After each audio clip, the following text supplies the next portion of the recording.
A stickman wakes up in the morning. Before his eyes are even fully open, his hand automatically reaches for his phone. One notification turns into five. Five turns into endless scrolling. Minutes pass, then hours, and somehow he doesn't even remember what he just watched. If this feels familiar, it's not because you're weak. It's because your brain was designed to get addicted to social media. Inside your brain lives a powerful chemical called dopamine. Dopamine is often called the reward chemical, but its real job is motivation. It pushes you to repeat behaviors that feel rewarding. Thousands of years ago, dopamine helped humans survive. When early humans found food, solved problems, or built social connections, their brains released dopamine as a signal saying, "Do this again. It helps you survive." But today, social media has hacked this ancient system. Imagine the stickman scrolling through his phone.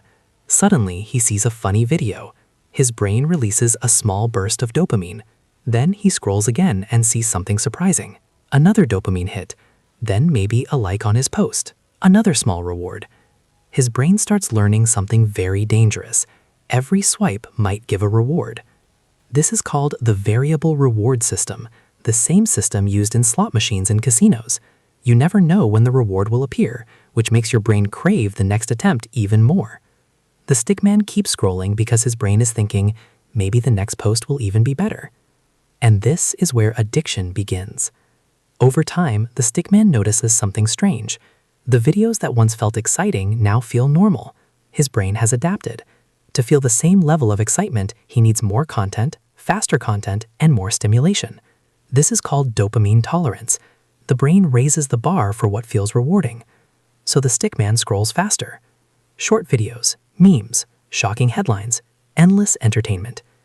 But while his brain is overloaded with stimulation, something else is slowly fading away: his attention span. Tasks that once felt simple, like reading a book or focusing on work, now feel painfully slow. His brain has been trained to expect instant rewards every few seconds. The stickman tries to focus on work. 10 seconds later, he feels a strange discomfort. Not pain, but restlessness. His brain whispers, "Check your phone." That urge isn't random. It's withdrawal. Because when your brain becomes used to constant dopamine spikes, normal life suddenly feels boring. And social media companies understand this perfectly. Every notification sound, every red icon, every infinite scroll design is carefully engineered to keep the stickman inside the app. The longer he stays, the more ads he sees. And the more ads he sees, the more money the platforms make. So the apps are designed not to satisfy you, but to keep you craving. Hours later, the stickman finally puts his phone down. But instead of feeling happy, he feels strangely empty. His brain has consumed hundreds of small dopamine hits, but none of them created real satisfaction. Because the brain doesn't actually want endless stimulation. It wants meaningful rewards. Things like building skills, solving challenges, creating something, or connecting deeply with others. Those activities release dopamine too, but in a slower and healthier way. The problem is that social media gives the brain fast dopamine, while real life gives slow dopamine. And once your brain gets used to the fast version, the slow version starts to feel boring. But here's the good news. The brain is incredibly adaptable. If the stickman slowly reduces his scrolling and replaces it with activities that require focus, like exercise, learning, or creative work, his dopamine system begins to reset. At first it feels uncomfortable. Silence feels strange. Boredom feels heavy. But after a while, something amazing happens.